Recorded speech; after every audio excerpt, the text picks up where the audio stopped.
ka technical hitch ne tukamaliriza bulungi. Amaso kugwanga tukisibaka aba Friends of God Garments bambaza abantu kuna Maganda Plaza ku second floor abami masuti matayi ngatto bucho nacho yagala okwambala onyume ogenda kuna Maganda Plaza second floor room F17. Ate bubamala abo tulina ba Harris International Company ekole byokunywa bya Reham bakola soda bakola amazzi bakola energy drink bakola rock boom energy drink bakola coffee malt kakawa kalungi bwagala kyakunywa kyonna kiri soft ate nga tekina bulabe eri bulamu bwo ogenda ku Harris International supermarket yonna oba eduka.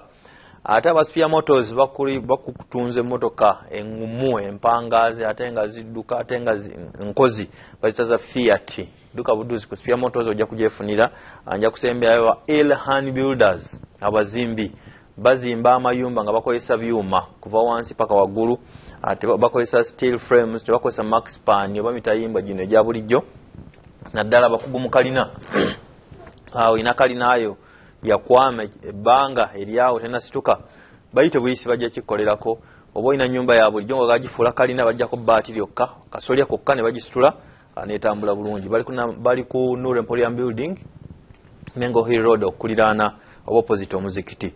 Songa nyingi zigenda maaso mu nsi yaffe Uganda tugenda okubaganyako ebirowoozo leero lwakuno kimanyi mbeera na bapanelists abateesa abasukka mu omu tukubaganya ebirowoozo njagala kuyozaayoza abaayise obulungi mbegeeza ebifumiziddwa olwaleero ebya Uganda Advanced Certificate of Education ebya Senior 6 ebyatuula omwaka oguwedde ab'ekyomu Senior 6 ab'ekyomukaaga.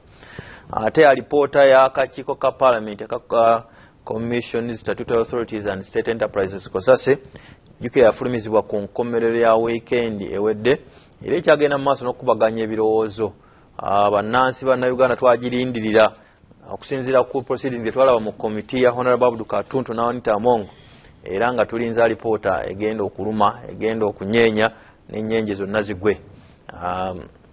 Abamu bagamba bwe yafulumiziddwa okuboggola kwali kungi mu committee naye ate okuluma kwabadde kutono recommendation nga ziri awo tezirina gwe zinokolayo bagamba nti bavunaanibwe teri yadde ekitundu ky'erinnya ly'omuntu lye bawaayo ate nga mu committee bakunya abagenda Kasekende Mutebire simanyi baani bebiriyo abaka abamu bagamba ebulamu era byo okugatta kwekyo waliwo whistleblower yawandikidde IGG na IGG nawandikira ISO director bubanoonyereze ku babaka kakiiko ako abamu bayinza kuba bafuna omusimbi okuva mu banka ya Uganda enkulu n'okuva omu ku baali bannannyini bank emu basobole okufulumya lipooti bwetyo kimpe nkyekubire tekubeeno ng'eri awo mu makati.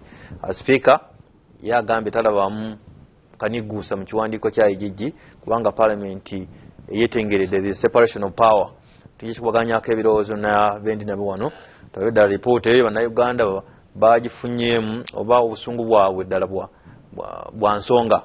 Ajjukira Honorable Mubaraka Munyagwa kati Ssentebe yamaze okufuna office sabbiiti eno.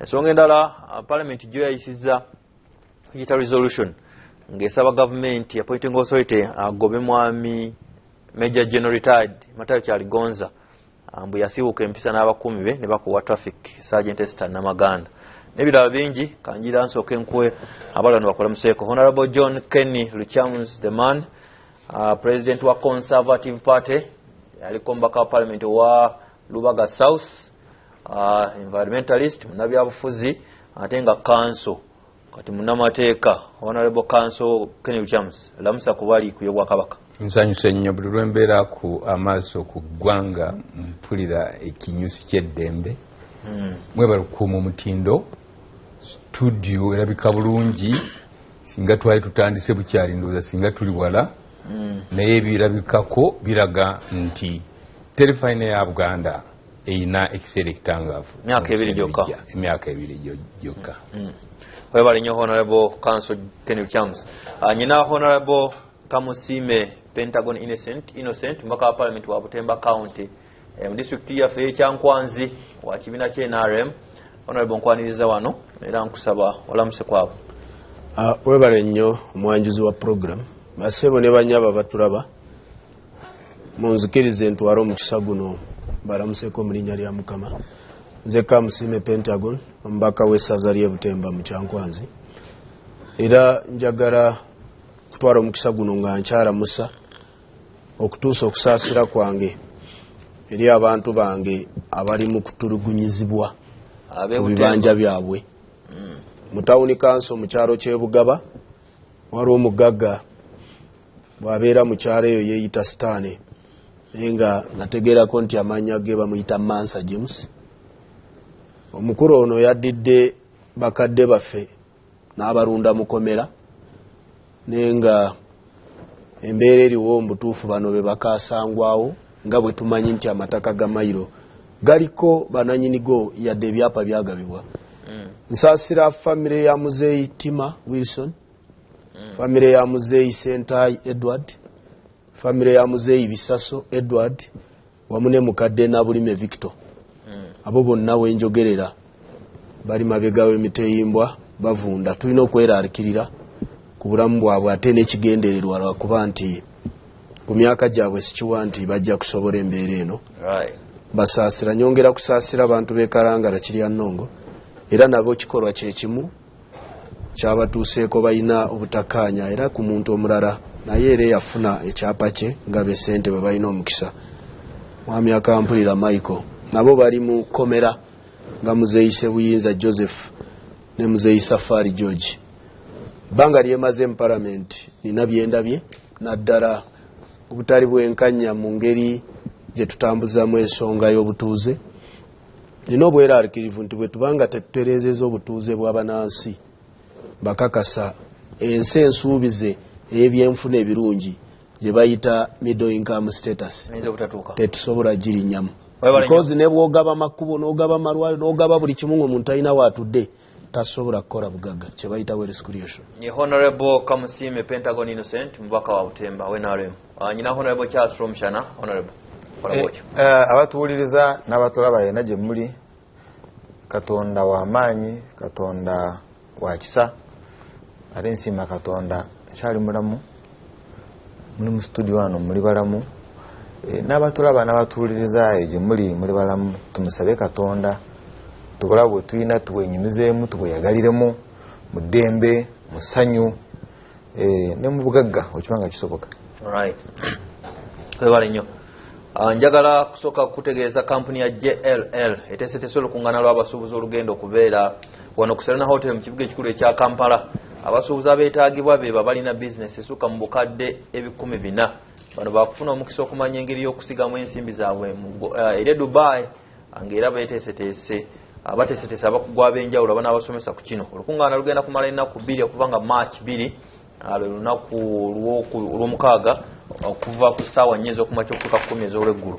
Ebisingawo nooti 706 M273 0706 M273 baniriza online audience mbebaniriza bali ku platform ez'enjawulo abatulaba. Tuli ku Facebook live streaming gendako nayo ojja tufuna program eno butereevu. Dickson Mubirune kusa mu kalema ababwino olupapula namwe mwebale. Honorable John Kenny Luchams Council nsoose naawe waliko legislator mu parliament ez'enjawulo era ate kati wafunye obukugu bw'amateeka. Njagala asooke tutunuulire alipoota ya Kosase.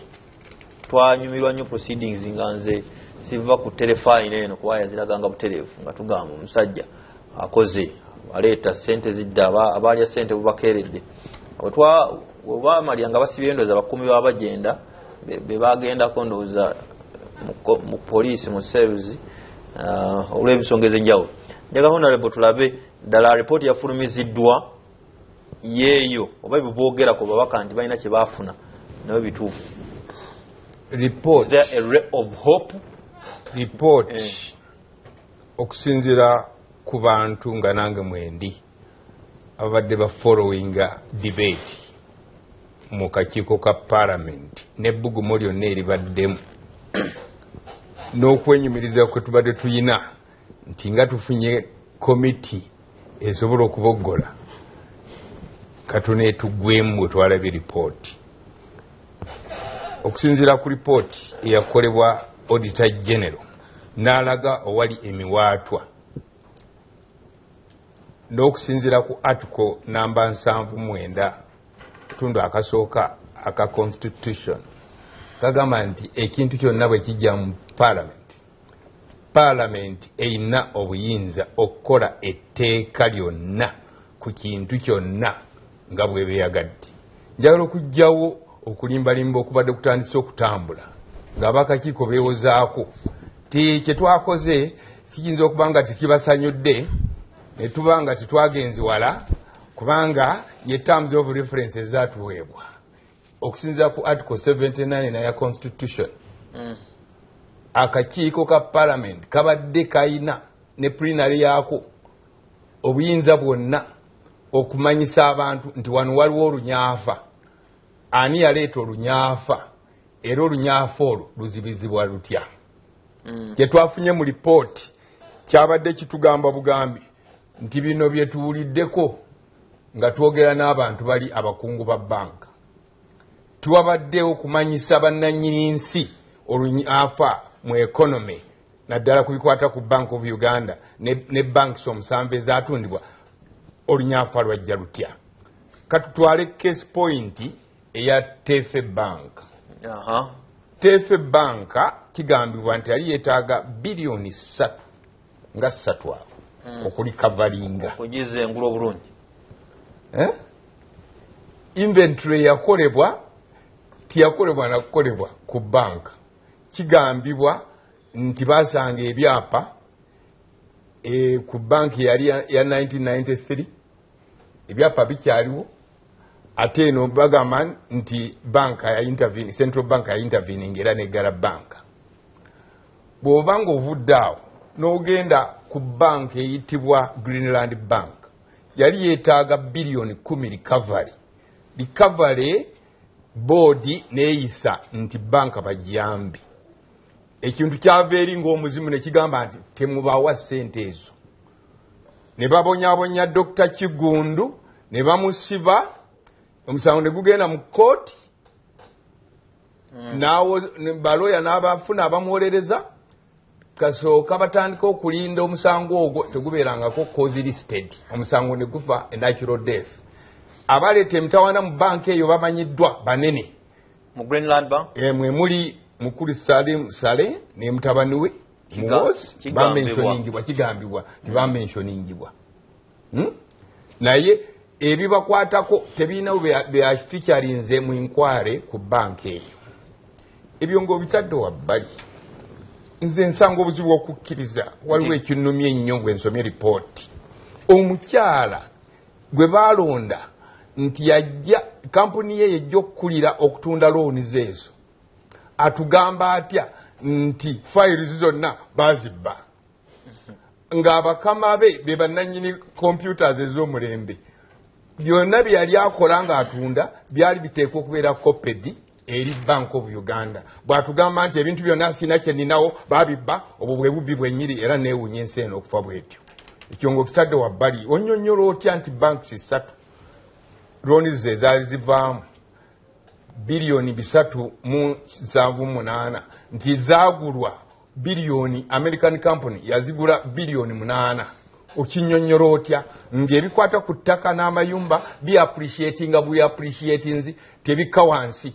Essente ezo ennyingi bwe ziti ezabulira mu bbanga nga constitution yaffe ngimanyi bulungi egamba nti Minister of Finance ye president w'eggwanga ayinza obutamanya ku musimbi ogwo gwonna ogwabula out of otea. Ye teyajja mu kakiiko. Nze mbuuza bubuuza, just asking. Mbuuza bubuuza. Twabaddeewo na mulundi nagumu interest eragiddwa kakiiko essente ezo zaddawa.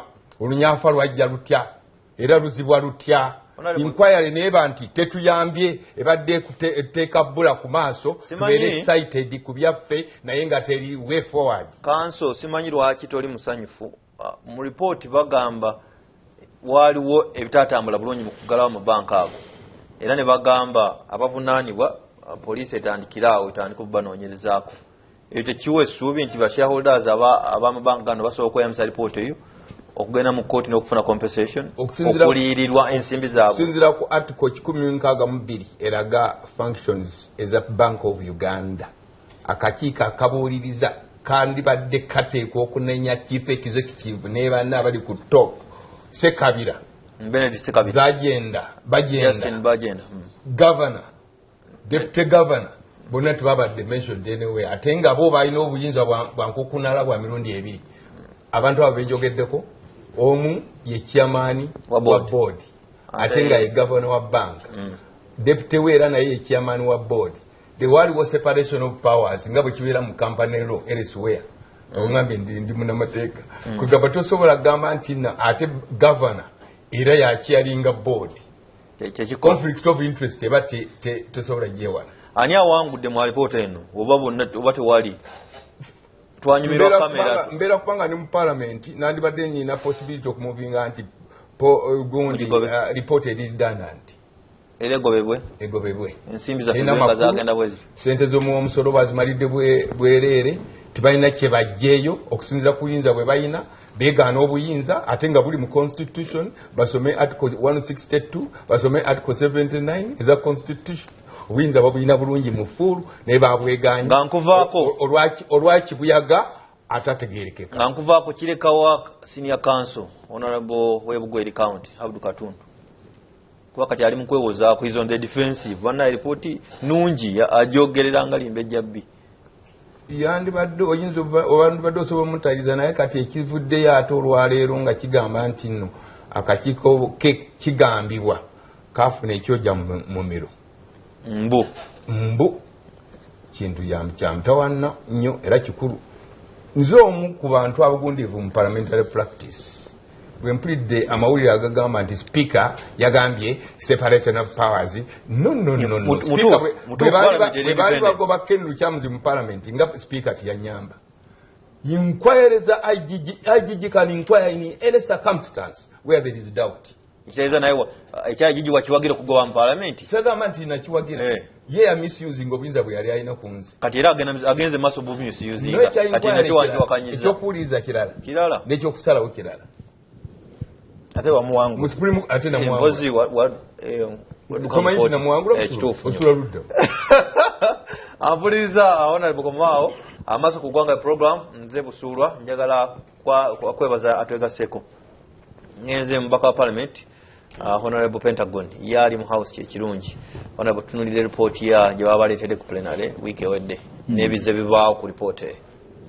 endowooza ekituufu kiri nti bannayuganda baludde nga balindiridde alipoota eno era ndowooza baddemu ku alipoota ezabaddeko n'ebbugumu nnyo n'amaanyi mu biseera bino ngambe nti mu palamenti ey'ekkumi olw'okuba nti ebadde ekwata ku byenfuna bya ggwanga buli ekikwata ku Bank of Uganda directly kiina kyekikwata ku byenfuna by'eggwanga n'ennyingiza y'abantu wamu n'embeera gye babeeramu tulina okukimanya nti nakunoonyereza kuno kwe kusoose ku Bank of Uganda kusoose yes mukadde wange ono yes abadde mu parliament nga bwayogedde mugundiivu era naye ajja kugamba nti gwe mulundi ogusoose parliament okunoonyereza ku Bank of Uganda oba Central Bank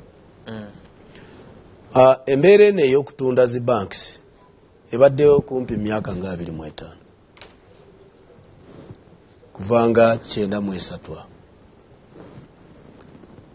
ripoota eno bwe yajja ne batuwaako kopi twagisoma era buli omu mu ndowooza ye alina byalowooza era twateesa ndi omu ku bantu abateesa floor of parliament ekisooka nakola observation zange ng'omuntu ze ndowooza nti nkulu ekisooka mu kutunda zi banks ezo kyazuulibwa mu kunoonyereza nti tewaaliwo okubalirira obugagga n'amabanja ga banks yes the assets and liabilities there was no valuation report nga tebannazitunda yes kyazuulibwa nti ne mu process eyo ey'okutunda tewaaliwo record yali eyogera ku nkiiko ze baakolanga enkulu nga zoogera kutunda zi banks ezo era ne bagamba nti abakulu bagamba nti mu nsonga bwe zityo baalabanga tekyetaagisa okubaako ne minutes simanyi oba baali baga nti waliwo asobola oziraba oba ki naye ne twewunya ate step endala n'agikola otya nga tolinawo osomye okwejjukanya byoyiseemu. Ekirala twakizuula nti mu kutunda banks zino waliwo loans ezaaliwo nga teziriiko mutawaana ze bayitanga secured loans, nga loan okakasa nti eno ejja kukomawo because abantu babagyeyo ssente balina bye bataddeyo basasula bulungi. Waliwo loans ze batunda ku discount nga boonooba osikiriza omuntu ogula ne bazitunda ku 93% discount. So katugeze nti bw'obanga obadde obanja billion 10 n'obanga oli omusabyeyo billion 7.93 n'ozimulekera zimusikiriza gule 7 ogusigadde. Era ne tukizuula mu ripooti y'emu nti waliwo bank emu eyagalibwawo n'egulibwa mu lunaku lumu. Yes. So within one day banka negalwa ate negulwa mu lunaku lumu. Of course abagigula nabo ate badde ekyabwatuka ate nabo nekibakuba. Ekirala njagala kubategeeza nze kyenalabye mu ripooti eno nti yabadde nungi ng'etuzibula maaso because waliwo bye tubadde tetumanyi twabitegedde. Yes. Report over proceedings akakiiko inquiry. No, proceedings and the report because twagobereranga proceedings. Ate njagala kugumya bana Uganda proceedings weziri. In fact singa wabaawo bwetaafu olw'ensonga eno olw'obukulu bw'ensonga kisoboka nti basobola kugenda mu reviewing bayite mu byaliwo buli omu akimanyi. Naye nze kyeŋŋamba this was a good opener okumanya nti waliwo ebibadde tebitambula bulungi mu banka yaffe. So bwe natunulira nze ng'omuntu bwe nalaba because nali ngoberera ebyagendanga mu kakiiko butuufu byalina ebbugumu n'ensoma report. Emu ku recommendations ezasinga okundeeteramu okwerarikirira yali nti bagamba nti banka ziyirirwe. Yes. Eyo emu ku recommendations ez'akakiiko ezasinga okuneerarikiriza because bw'oga nti banka ziyirirwe kitegeeza gavumenti egenda kukwata ssente banka zibale ssente zaaze zezaafiirwa naki baziwe ssente. Naye bakikweraliikiriza kubanga we need compensation, we lost 30 billion shillings. Information. Mbadde njagala aleme kitwala general. Akakiiko kagamba nti waliwo ezisaanyi qualifying okuliyirirwa ate endala ne bazituulako nti ezo nga mukityo okujoogerako lwaki temugamba nti Crane Bank osudire bamuliyirire abalala tebaboogerako. Crane Bank ate nga Greenland Bank yo yakosebwa nnyo naye tebajoogerako. So olwaleero ne bwe tubanga twogera ku banka eno yaffe nayo bagiwadde ekirankani olaba yogera etya ne bwe tubanga twogedde ku banka emu because bwe tuba tuteesa wano njagala mbategeeze ensonga zino nze ndowooza engeri gye tuyina record ne bwe tubanga tetutandise kwasanguza okutuuka ku mbeera esuse we twandikomye because buli omu asobola okufuna record. For example nina full record hard copy and soft copy. So nze ngamba ne bwebanga banka emu gye basazeewo tuli gavumenti eriyirire ssente gavumenti zeekozesa za muyi wa musolo era tuzeewola kitegeeza omuntu wa bulijjo balina omunyiga aveemu ssente ezo zisasulirani ono eyakiraiminze. What does that mean? Nti abannayuganda baba basasulira kye batalidde. Nze mu kulaba okwange nakyogera ne mu parliament nagamba nti eno report twetaaga kugikuba ebiraka oba ebiraka gyekiri mu kulaba okwange twetaaga kugikuba ebiraka. Olwaleero tubadde mu parliament era netukyogerako katonotono. Waliwo bw'oba okuba ebiraka ng'oli mutunzi wa kyalaani waliwo empale gy'ogoba nga tekubika kiraka teri repairable. Njagala mbabuulire muwa information waliwo kyosobola okuba ekiraka n'ekyatosobola agiwulidde information. Ensonga lwaki baleeta report mu parliament fena tugyogereko tukolamu amendments era kikirizibwa okukola amendment mu report ne mugaa nti report tugiyisiza with amendments. Obanga ekyusiddwa. Yes.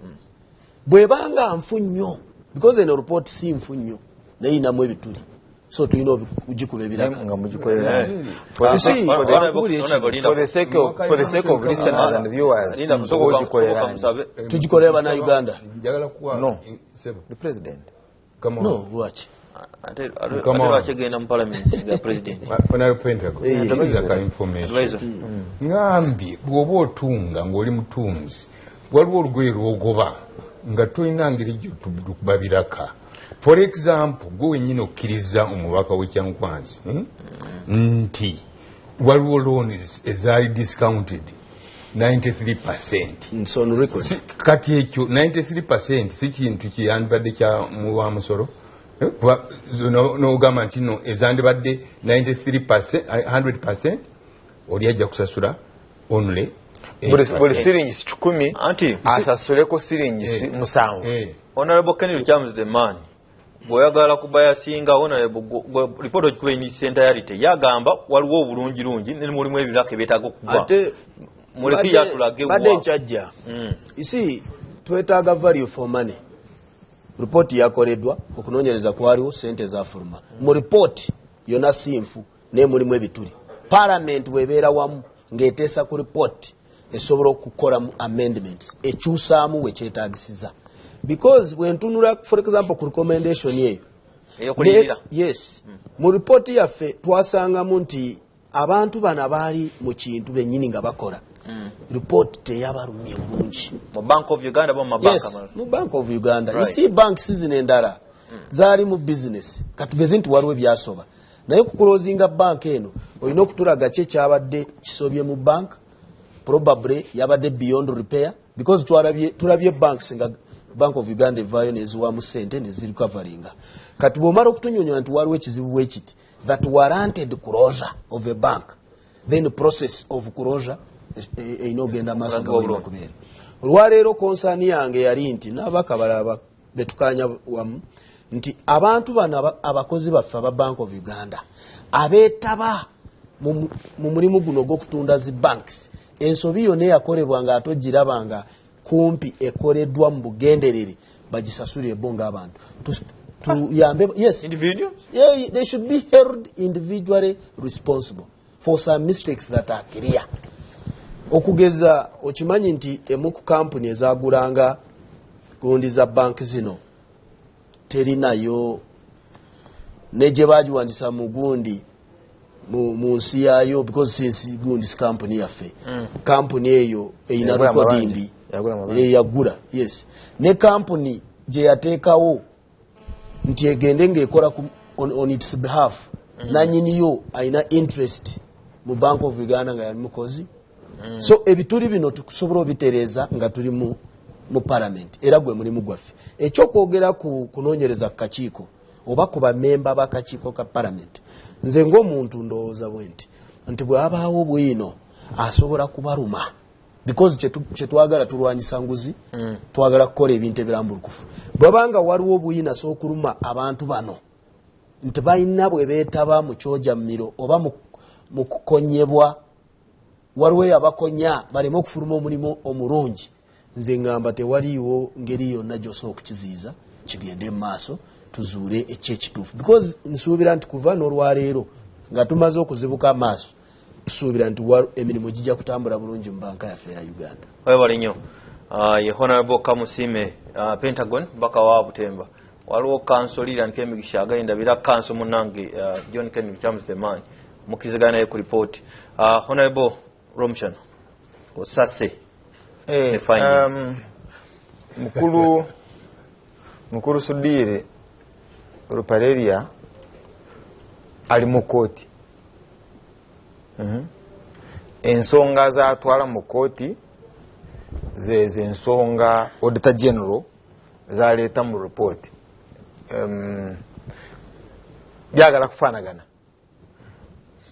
ne bwolaba kooti byayagala parliament byayisaamu as some of its recommendations bimusudiri byayagala mu kooti problem ya parliament eri teyina buyinza obukola orders twala yabo ya recommendations naye singe badde kooti ina jurisdiction erina obuyinza obusobola okulagira ensimbi zino Sudiri ne bakola ki ne bazimuwa njala kuwa information kati kasina kutandika yeah buli mukwano gwange nnyo naye saagala owabe omukkiriza ono kubanga nzikiriza oba tofuddeeyo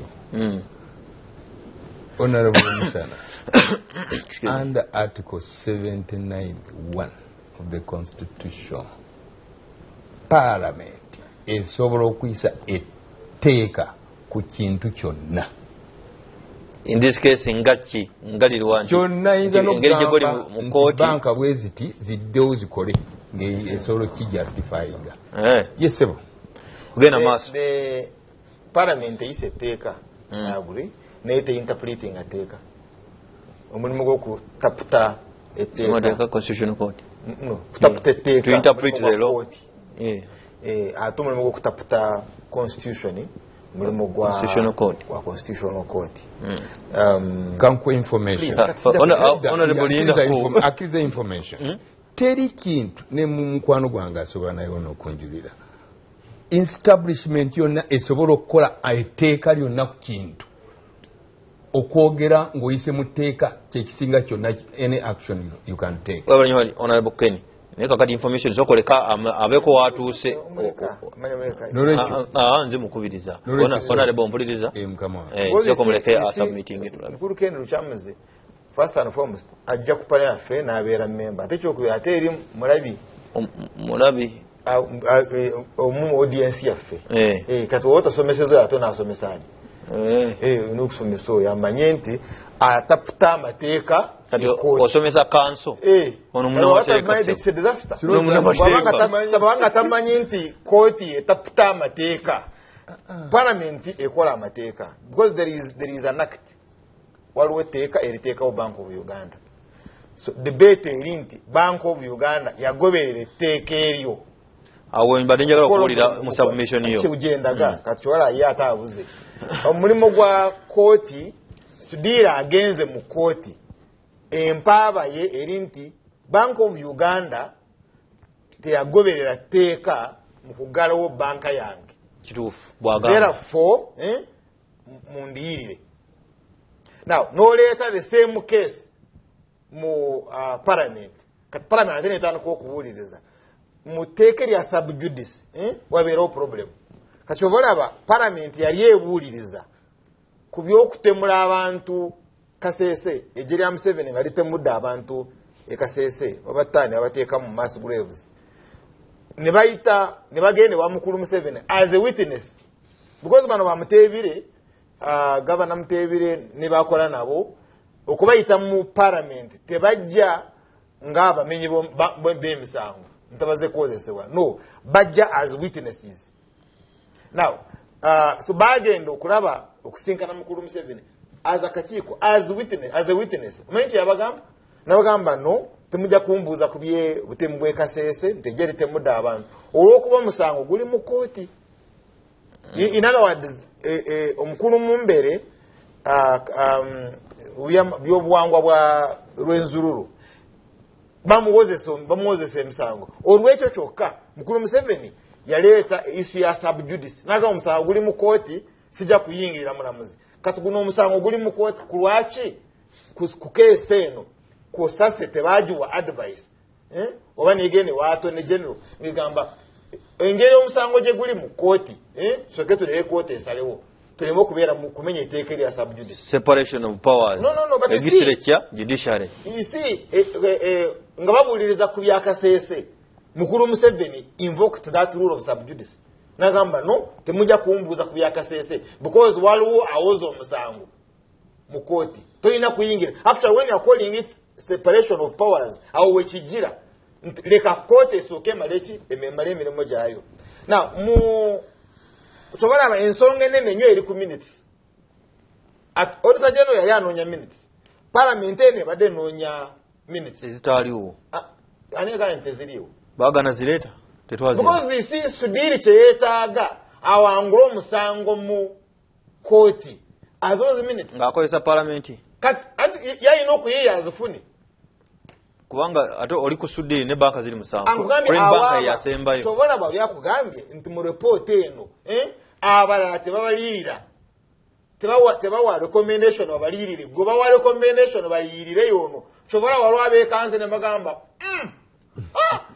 mu mwanye deki ntulire oba obusherwa bulijjo. So therefore abajuliza umujulizo omukuru mu musango gwa Sudiri versus Bank of Uganda ye Justin Bagenda ye mujulizo omukuru. Now bw'olaba akakiiko kakosase gukabadde kalwanyise nnyo kalage mulalu mubbi is useless etc ye mukyalo oyo naye togamba nti kalage but that's the picture we got.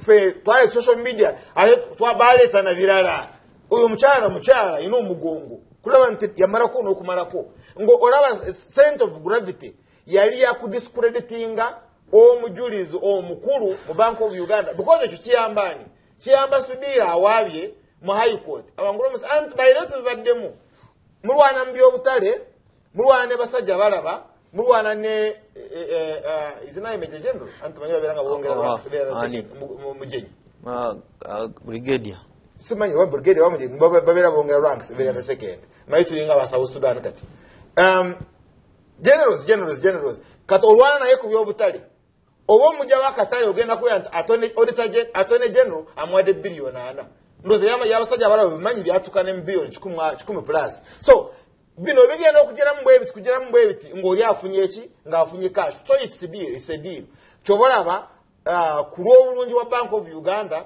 n'obulungi bw'eggwanga minutes ezigalawo banks tebazifuna. And I congratulate the Bank of Uganda. Banyoma Parliament. Because you're congratulating on illegality. Is Bank of Uganda. Because of that's what trusting. Ne minutes. Ntozi bawe barabe balimo kuzuba Sudiri naga nazo firing. You can't. I was there ngandaba bagenzo okunonya nga kyetana bakufa. Mukulu kyenga banonya NSSF ebyansimbe. Bwe bayingirayo nga bayingirideyo ku lwansimbe estates. NSSF kati bajibba. Ogenda kulira abazijjemu zigenze kuzimba kizimbe no every department kati ya government yewola mu NSSF. Sudiri bw'abaddala ng'alina case alimu eggumba gwe lwaki ogamba bakola kituufu. You see bw'owulira member of parliament wano kyabadde ayogerako it is on sale nti the debate teriku ente eyo kiki ekyagita debate eriku ente eyo bwe yafa enyama yayo bagitunda batya. Yes, so where is the problem? Problem eri nti zino banks zaali okay zaali zirina obulamu obulungi zaali capitalized depositors money mwabaterekayo sente zammwe zaali safe therefore banka teyandizigadde banka yazigala ntuufu yazigala naye ekizibu kiri nti bwemala okuzigala newa depositors sente neba okukita neba compensatinga engeri gye yatunda those assets kyemufaako tandikirawo nga bwebanga loan yagitunda at 30% ani afiirwa ogira omulamu awo amaaso ku ggwanga program ngenda kudda honorable Kyasa Omukyala gwe njira okutandikirako kuba abadde akyagenda maaso tovaawo tukyakomawo.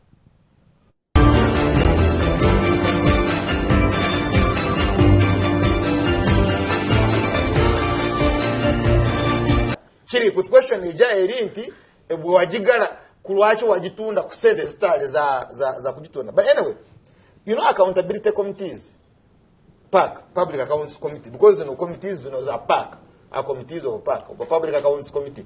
Byonna byebagamba nti gwe mukulu Museveni fulumya sente naye bwe tunaaba kunoonya oba sina ensimbi zakolesebwa bulungi akinoonyereza wa opposition. So these committees are for the opposition. Ekigendererwa kyali nti noonyeyo oyo omukambwe ng'ajja kutunula mukulu Museveni mu face as Minister of Finance, as Head of State, n'abali wansi we because the Head of Executive amugambe wano wabba. Era beebo bakatuntu sajja bakambwe. Very good. Kati boyina okuleeta. Now, balabayo banka Linda Honorable Chams. Yeah, you'll give me time. Mukulu Romesh. Mwade ka information. My context bulijjo gye njogereramu almost everywhere I am a constitution yeggwanga Pentagon ndowooza otera okumpulira Article 162 ekulaga functions za bank mwezo functions za central bank mwemuli to regulate, promote, maintain the stability of Uganda currency. Auditor General okuba ekide ng'akikubira parliament yali agamba parliament bannange mukyali awo ayo aware nti ebizibu ebiri mu ggwanga mu byenfuna kaakati biyinza okuba nga byava ku ngeri Bank of Uganda gye yagayaliriramu banks zino engeri omusanvu omulamba yeza disposingibwamu. Noted. Yeah.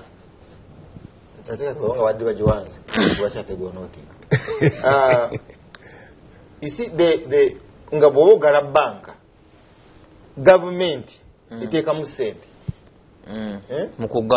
When you capitalize, you take a sente. Na management no jijaku bananyini bank. Banga bank so wade you go badoji running. Ngoloze inzo kurecoveringa. Government inzo kuteka mu sente. Kuyambako. Kuya bank stabilizing. Na eba jija ku manager munanyini yo. Nebajiwa omuntu omulala running on behalf of Bank of Uganda. But therefore Auditor General I know buyinza okuyingira wabulirize ensimbi za government ze bateeka mu banka yo to recapitalize it because it's public money and I have no problem with it. But ekyogamba nti Bank of Uganda ya yeisa bweti mukugalawo is another issue. Now wabadde kujukiza badogamba baba wa accountability committees baseka opposition abasolo kunula. Yes. So kat banka ya mama mbaba zine group mama mbaba zi Dr. Hakana Rugunda eno yabanya Kigezi the National Bank of Commerce report ekugamba within one day bajigala within one day ne bagitunda actually Sudi n'abalanga baji it was on SMS oba mobile man I really don't know na nze chikuru nyo is of course it is vulgar kirabika bichunya bubi but that's not the issue. The issue erinti oloza walo mu buyinza obwaliwo mu biseera ebyo ayali asobola okukwata banka y'amama mbabazi agiryewo bwati katikiro ate yali akyali prime minister nga kyali prime ngabo wali omumanyi ogiryewo mu style eyo nga toli mu mukulu Museveni. You see tutera kubisinkana eno mu life zetubeeramu ogenze eri mu bwenzi ofunyeyo kabwotongo ogirese ojwado omukyalawo kati no realizing oyina kabwotongo manyi mukyala ejetera okufuka tujja yebi kati nawe kwakira gyofuka naye kwakitogana no mire eddagala you don't even need to check nzikoze waliwo enough sene naye ate oligo wajjeho kabwotongo oba malayo oba ki ye n'omugamba director n'omugwe kiri kiwampadde kiri ekida ogenda weekebeze sente zizino bagenda bakuwe empiso bakatuntu baba wa mandate as a opposition eteeka ligamba beera wa opposition nga kigenderwa kiri jaya amazima zino banks zonna eziggalwa noonya omukono gwa mukulu Museveni. Yes, chobolaba. Nonyo buzibu bwava. Mwali is the problem. Anti kukusinzira kugwe. What I have told you, bwogenda muteeka Sudil bali bamukutte mu bya foreign currency. Ujukira Jim Mwezi yali director of International Security Organization. Bamukwata nga smuggling currency, foreign currency. That's a fact. But according to the law, omuntu ko bakwatide mu ebyo bya fine nga breaking amategeko ya fine bintu byensimbi takirizibwa kuba ne bank. President okujukiza he was never convicted. The law is about your credibility. Kati nkugambe mukuru busulwa simanyi mataka gawano naye okuwulira nti police yakukutte nga obadde oliisa maanyi ate kukana tosobola kuwulira program ezaako kibina gena maaso kyekulu kyenfunyeko katajja kungamba nti because they have not convicted you court tena bakusalawo therefore ojja wano okuliriza program obwakabaka oba bananyini TV bajja gamba nedda tojja kukubiriza program because your moral standing mu society ekubiddwa. Teeka liri kiriya nti bw'obanga obadde mu irregularities ezo mu byokumenya amateeka ebyo nga tolina credibility bwe bakuwadde ensimbi za sako abantu bayomba bademonstrating nti waziridde how can we give a license so the audit should have been all in the first place yali qualified to be with the bank and there are other things engeri gyabadde be conducting now lastly ebbaluwa y'abagenda sorry ebbaluwa ya IGG tuyiso kaka bagenda initially we are not a police state. In other words, internal security organization, it should be the work of CID. But what was threats which are against the state? What was threats? If a threat is against the state, then it is a Now, state capture into criminal as a parliament. Najivuga because ina sente nemuyisiza neteka that is state capture chechini mu South Africa the Jupiter families over ngozi goberera. Of course we are already having a problem that the state has been captured by the family ojumanyi tata mkulu Museveni mwana family is running business but there is some cover je bayina nibagambo bululu ebitu alwana musuko there is some bit of legitimacy but a businessman na very n'akwata parliament including a committee of parliament n'agivuga n'emukolera report nga bweyagala right that is state capture it is a threat against the state and indeed tobeera fair okuddira parliament ati is a fact chovolaba MP abadagamba I member of parliament awandika a book in the Bible called Lamentations naye awandika ekitabo ekiri mu Bible called Lamentations akaaba Manange, no, yes, because there is a state capture. There is state capture. Ndomuntaveri, police ya jugulada, yagulada parliament, ne state house na ya jugula, and can do anything he wants to do. So, bano wabanonyereze, mu very developed systems, bano wade wakubana masasi. Webali kumaliza, ne kujukiza, parliament was acting after the Auditor General's report. Si businessman. You can't even be very sure until the Auditor General's report na yosi yingule.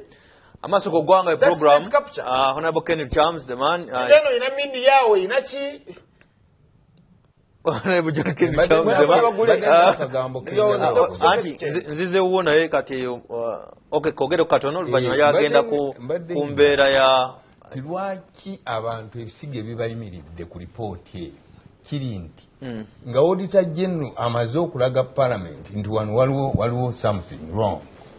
What is the report? Netutunulira ne Financial Institutions Act vis-a-vis article 162 kyewunyisa omuntu okumanya obutamanya nti ebikolwa ebibi engeri Bank of Uganda gyavugamu institutions zino ziyaggalawo obubi kyali kikosa ebyenfuna byaffe ng'eggwanga era kyewunyisa nnyo okulaba nti lipooti ya Katuntu tiyabinaako kyamakulu kyeyayogedde ku kintu ekyalabibwa buli omu nga awuliriza ekigenda mu maaso mu inquiry nti bwe babuuzanga chief executive governor wa banka wamanyako inventory eno ng'ekolebwa mu banka gundi no samanya n'addibwamu emirundi nga 6 ku banka 7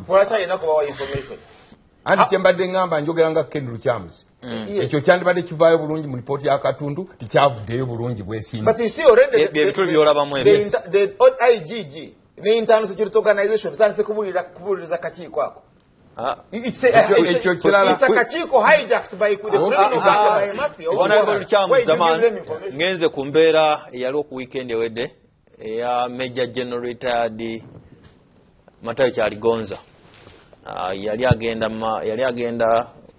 agenda ku Jinja Road Seta nakola U-turn afanda muyimiriza nti wache mukola kikyamu abakumbi babiri ne bavaayo ne bakwatwa na Matayi according to the mukyala agamba bamuwamu MP General bwe yavaayo yamuwamu MP 2 ku matu ezamuleka nga yeewunya ensi ngalaba yeetooloola kyamuyitirirako Parliament yakoze resolution nti agobe okuba ambassador era ne basaba speaker n'asaba nti IGP akuze Esther Namaganda traffic officer nti yalagwa obuvumu bw'amaanyi kino si ekisozo kubanga abantu bakola bwebiti njukira mukwano gwange tajja kunyiga Jeno Kasire gwanga yakuba motoka ya Catherine kusaasira n'ajabye emipiira nga batawanya omwana yave mu America yayokya tractor ku takali njozo jukira abayiso abakwata omuvubuka wa DP ani bakuba ebigala bimundu in broad daylight awo bitundu bya Labonita awo abibona tetumanyi musango gye gwagenda baparedde nga abasajja mu kooti nebikomawo anjaga kunera nsonga ya Jeno Matayo Kyaligonza n'ebikulu ebyo bya abofficers nekinja kutundamu goli munamateeka parliament erina obuyinza obulagira ambassador agobwe olw'ensonga ojjeeyo etandikirawo ekisookera ddala mu criminal law ebibonerezo ebiweebwa omuntu asobeza mu criminal law biba byanjawulo bw'otomeza emmotoka n'ogikuba ekigo nga tolina gwosse bwe baba bakuva omulana nira relativity eri wansi w'ekibonerezo ky'okutta omuntu. So bw'owa ekibuzo ky'okulabirako kyakasirye eggwanga kasirye eggwanga yakuba tractor oba nayo kya tractor ate mu instance endala n'akuba omupiira gw'emmotoka ya Catherine naye okukonfrontinga omuntu n'omuassaultinga n'okwagala kumpi mutuga eyo criminal offense eri waggulu nnyo relatively mu latitude. So ngamba ntya ekisookera ddala kyabadde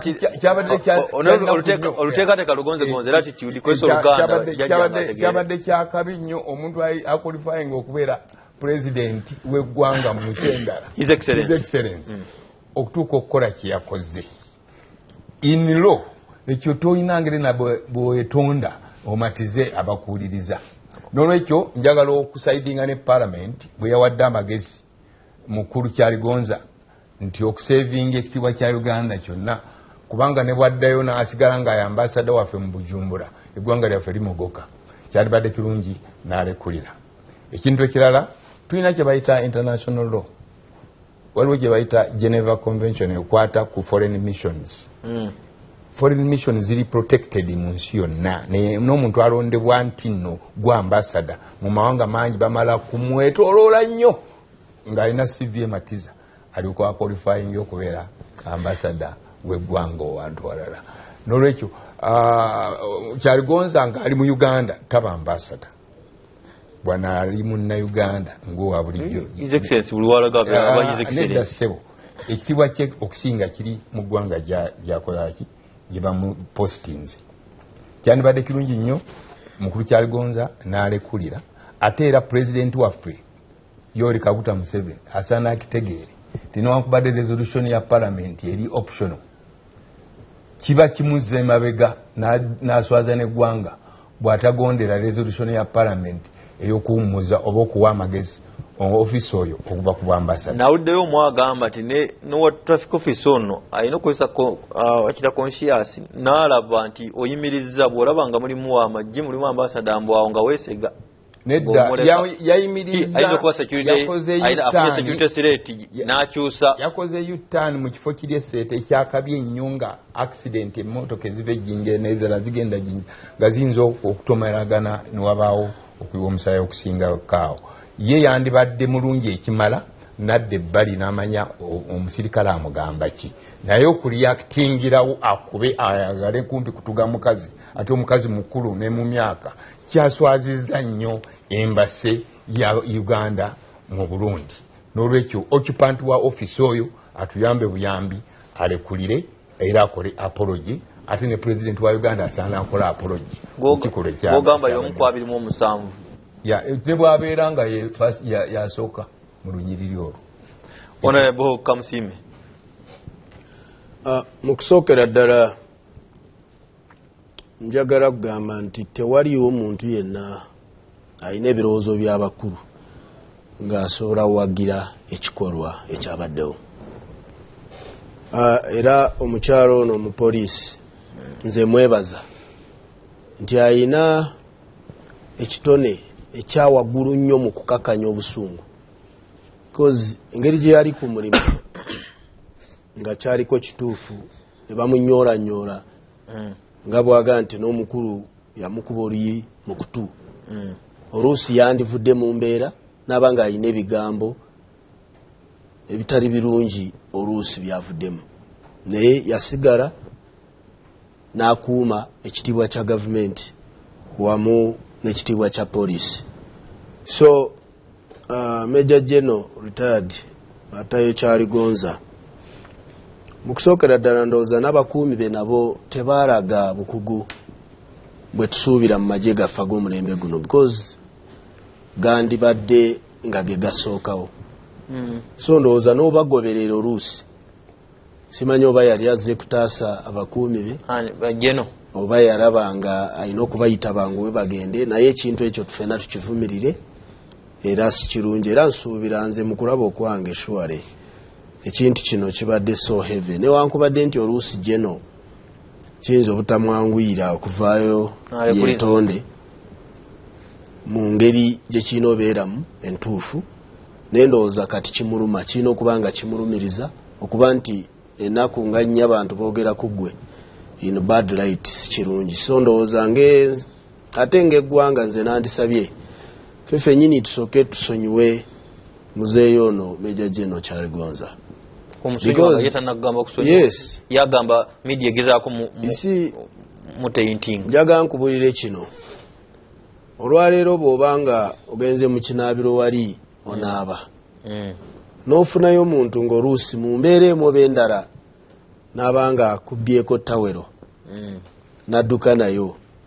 Bw'ofuluma omugobe oluusi abantu bayinza olowooza nti oli mulalu.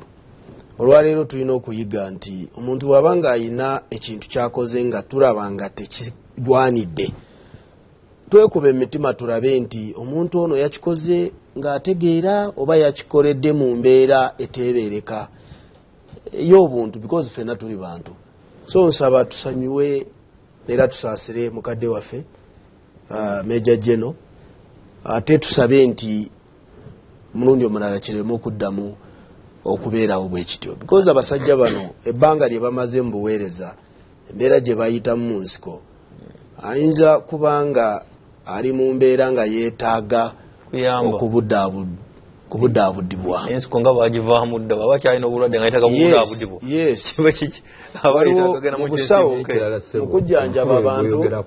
Ate ono oli musawo ona omukulu gwayogerako azze akola ebikolobero bingi ebifaanana bwe bityo.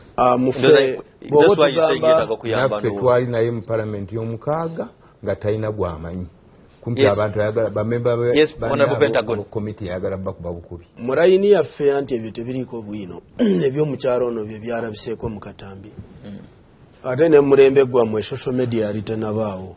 Era ennaku zino tuli mu bulabe nti buli akabaawo konna bwe tubanga tulondoola bulwadde ffe ng'abasawo omuntu akuwa byafaayo by'obulwadde oyinza n'obitandikira mu biseera bye ng'akyayonka olyoke otuuke ku kyennyini ekireeta obuzibu. Waliwo kye tuyita post traumatic stress disorder. Omuntu afunamu ekyekango mu bwongo nga kisinziira ku mbeera y'obulamu gy'abaddemu.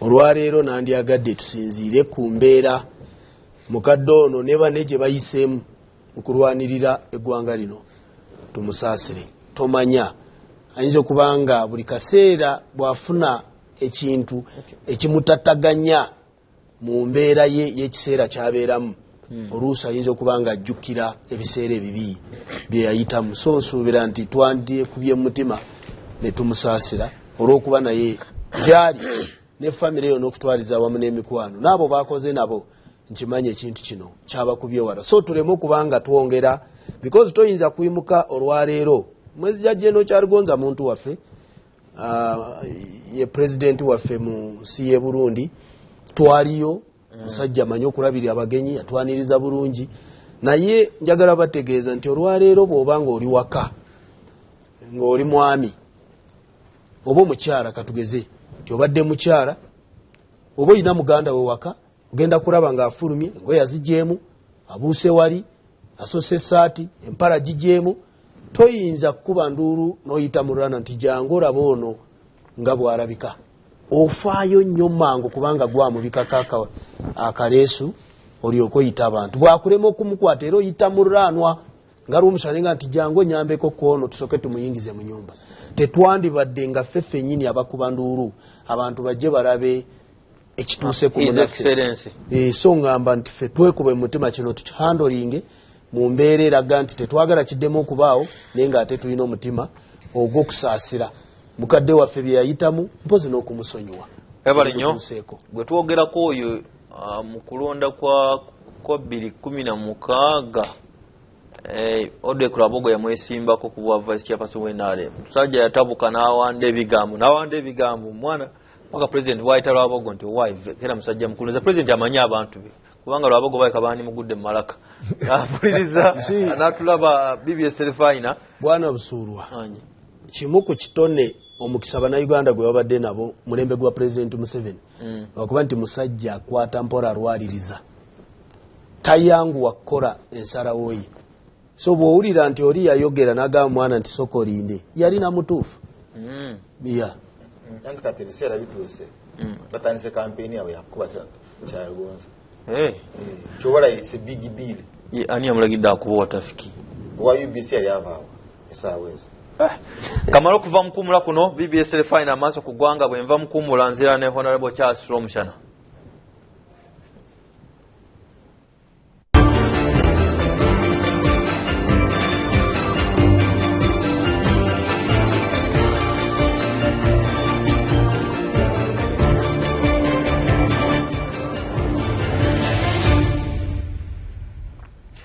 Amaaso ku ggwanga program nze Steven Danstan Busulwa ndi mwanjuzi mu studio nyina Honorable John Kenil Chamzi nyina Honorable Kamusime Pentagon Innocent nyina Honorable Charles Romushana abatuwagira bayita ba Elhan Builders bazimba ebizimbe bya kalina nga bakozesa byuma kuva wansi paka waggulu okekereza ebitundu 5 ku buli 10 tebakozesa max pan bakozesa byuma kugamba genda olabe bayinza n'okulaga bikubi bakozeeko bibazimbye Nule Podium building we bali ku ground floor tuka encha olabe obukubire engineer Sula Bulega ku noti 753 293 8M8 Honorable Charles Romushana Parliament ino ebiseera bingi nnyo okumanya nti ino ebiseera yayingidde n'omukunoonyereza case of assault. It really has a lot of time kati ina n'ebiseera ebinoonyereza case of assault.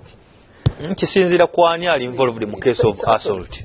Oba okubye mwana okubye ekyo okubye ekyo okubye mukazi okubye bishop, it is assault. But I'm not saying it's bad.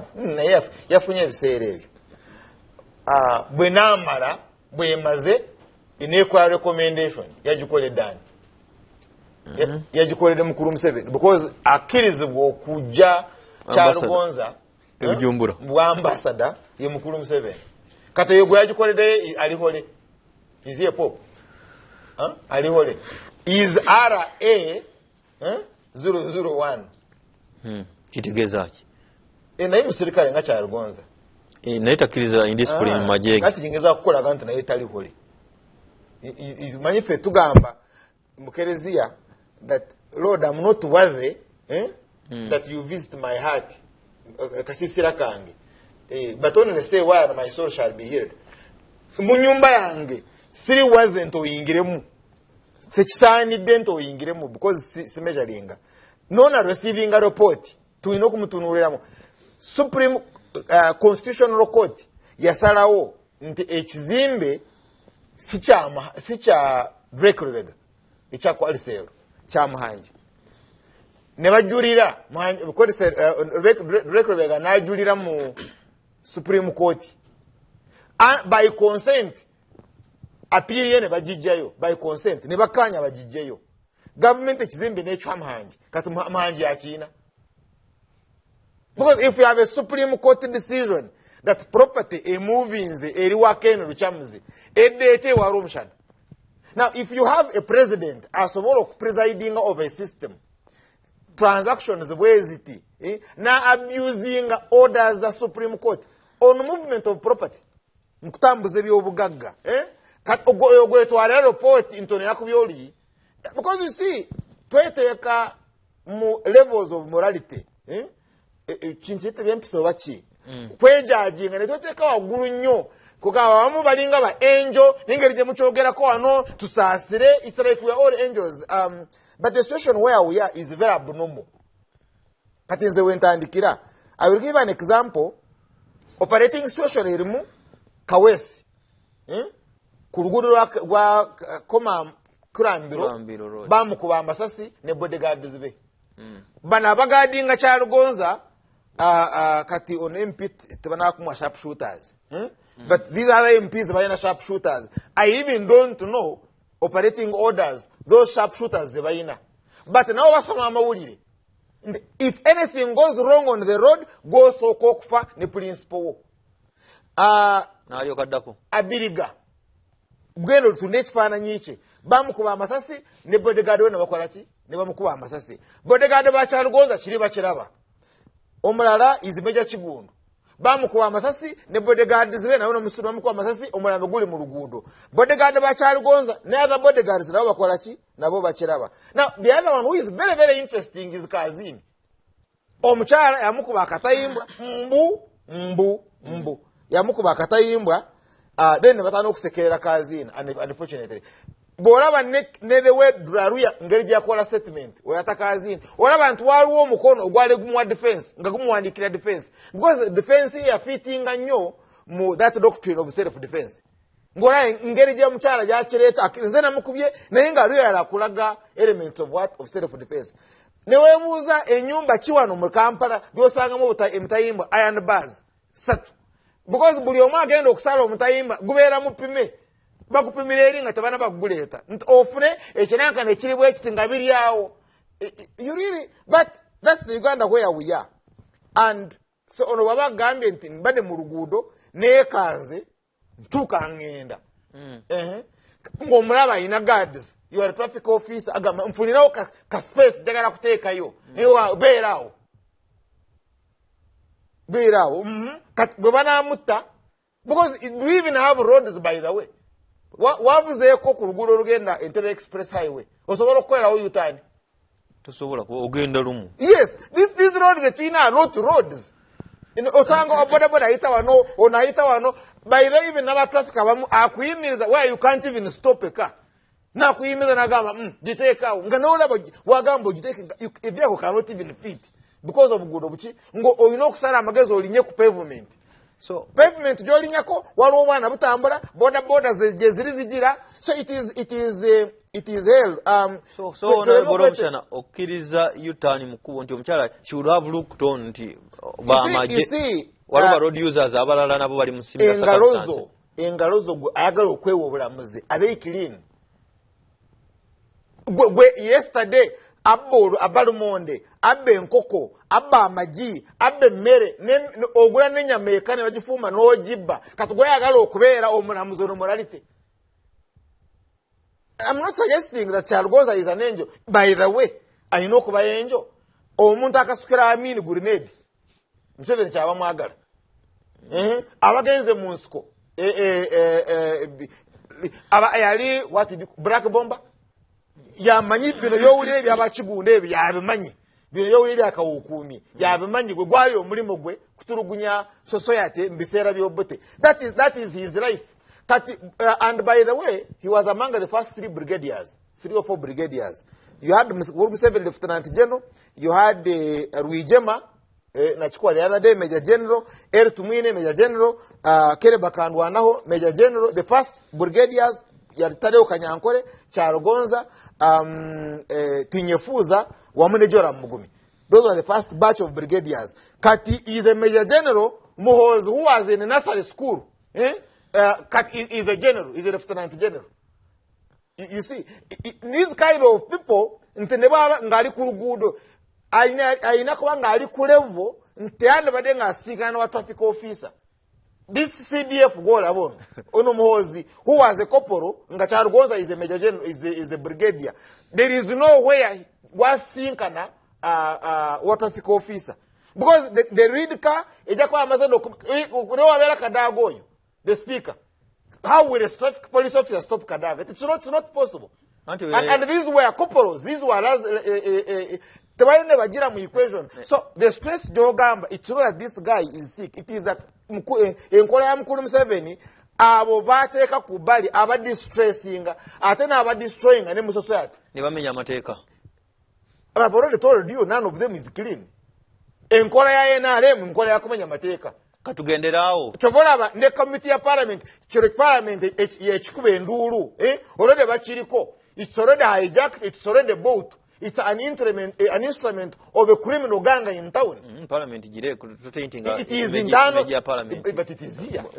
Boss, Inspector General of Police is tasobola.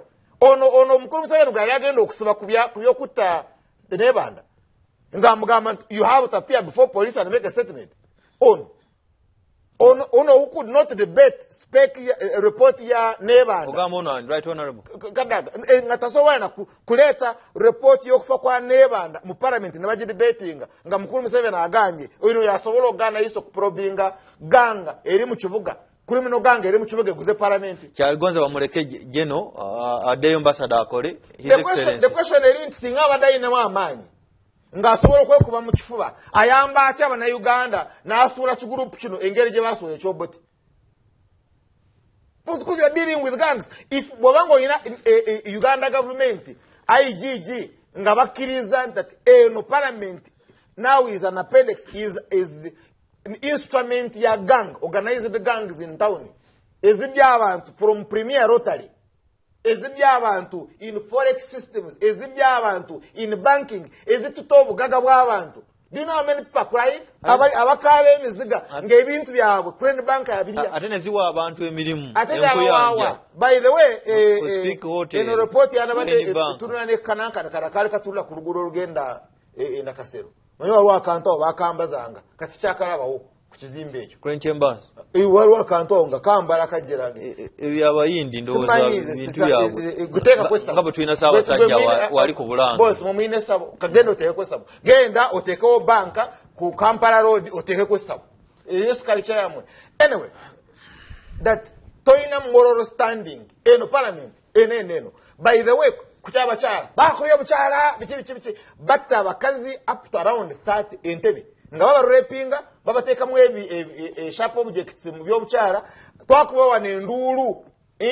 Those women in parliament didn't come up naye bwebaja report ene omuchala minister badde nsaba kirungi oyogedde wali badde nsaba manyi mwami Rwomusana yatandikira mu politics ani agamba emirembe jojo najibadde mu politics goera nange tewaliwo wa intelligence atali wa politics bakumanyi iso ebera branch ya state tegwa wansi wa police teri wansi wa machi ero kubeera iso kitegeeza direct rozanya politics akiriza tabimanyi no way shengamba isi kankubulire kino mbadde muwadde ekitiibwa naye toyinza kutyoboola parliament n'otuuka ku ekyo definitely oba osuula government eriwa government ekulabiridde okutuuka wano ne gy'olya kati gwe tokyalya mu government mwolya because iso okola mu iso obadde tolya musaala gwa government weekozesa so no way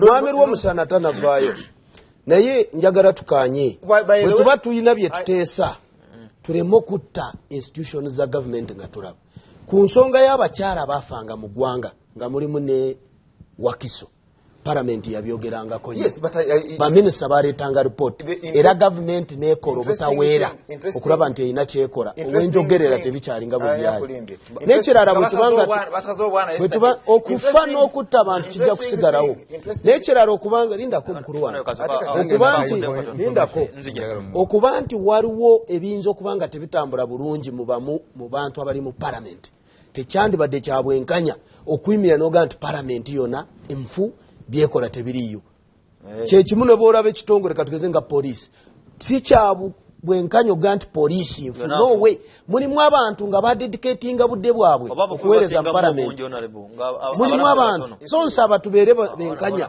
oge nti waliwo bamu ku bano naye bw'oyimirira n'otta parliament nga parliament yeyina okukola budget ya appropriating yekola oversight. Do you make a budget? Honorable unless you are going against the Constitution. Kwa muganda wange Rwomusana information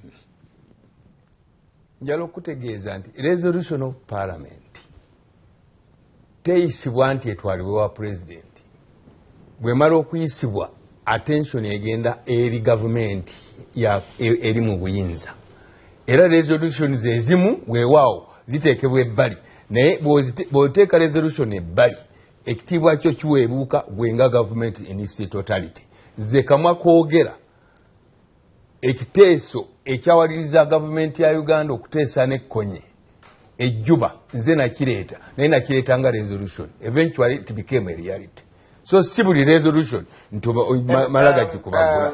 All right, Honorable Rom. Wali wano Pade Bukenya agambye akuwagira. Hallelujah. I said twakola campaign nyo mu talk shows media Kukyali gonza. Kuchokutemula abakyala. Nga bakyala mu parliament basirese. Okutuuka pressure eva mufe mu media talk shows n'abalala ng'esusse bagenda okukingira they were almost like 30 nga bafudde naye bw'olaba kino bonna babuuse because you see tukola bye tulina okukola tukola bye tutalina okukola ne tugenda ku ebyo ne tuleka bye tulina okukola olw'okwamazima tegali mufe bino byolabye bakola it is about the gallery there is no truth in them ekyoga nti you see olugalo olumu bwe lufa lugirira ndala bw'obanga oyina katuntu mu house eyo oyina komiti eno mu house eyo nga already credibility yayo collapsinze ate ngo bado ina speaker ngagamba ate bakujjako ojuro olindako and you are now being probed olwokuba nti muli hijack then you are finished but by the one atabamanyi Badesa banyonyole kwantu Badesa banyonyole kwantu n'ababadde probed nabo balwana omaze okugamba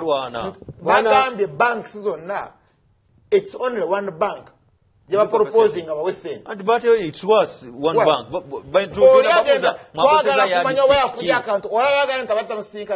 Pentagon. You see tukirize nti bwabanga waliwo ekirungi tusiimeko jevuddeko committee ng'ekulemberwa Katuntu yanunula obuwumbi bw'essente ne bukonya mu government buliwo on what handshake no way tokimanyi bulungi nti yanoonyereza ku bitongole byabitukolera emirimu nesanga sente zitakozesebwa mu byenguudo abachina nezibajjako nezikomawo ezaali za kusasulira abantu tumusiimeko ekyokubiri kino ekizze kuwandiika nti bateebereza nti bakoze waliwo bye batatambuza bulungi emirimu gyabwe bagenda kunoonyereza katulinde okunoonyereza koleki kuveeyo ekyokusatu nze ekyempakanya mwami lw'omusana kiri kimu katugwe lw'omusana buga nti palamenti yavaayo eyogere ku bakyala bafa nga bawezemu 3 suwale mba nti oba ogoberera bya palamenti oba nedda mwami lw'omusana omulimu ogwo ogusinga kati kubanga otambula mu gundi ez'enjawulo social media gozi gwe mulimu yes n'okutembera kuva wano mu bantu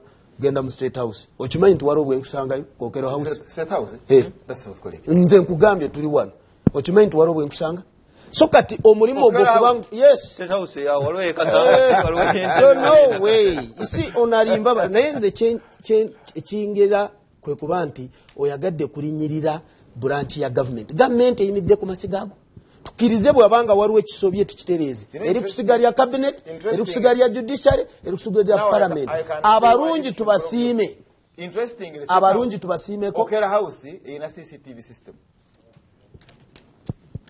Honorable obudde ngenda mawulire wagenda mpuliriza akazu k'empisewo kano wagenda newekebeza okulaba oba olina obutafaale obuleeta obulwadde bwa nalubiri bw'oba tonnaba kwekebeza kyalira ebifo byaffe bino wamanga ku BMK House Ensambya Hospital Orthodox Church Namuwongo ne Mukwaya General Hospital obujjanjabi buno bwabwereere biwagiddwa emisinde gy'amazaalibwa ga Ssaabasajja Kabaka. Honorable Kennedy Charles Daman gamba musule bulungi bannansi musule bulungi naye bannange njagala ffenna twongere amaanyi okubagira terifayina ya Buganda wafuna ekifo mu People's Government wafuna ekifo mu People's Government nga ku Presidential Council kitegeeza nange nsobola ogikulira kati offices ziri luddawa eza government eyo People's njagala kukyalirako ntya Katonga Road yange eya Conservative Party endala webali kugwa mu bintu Honorable Pentagon tumaliza nebaza abantu ku lwa programu zino nebaza of course BBS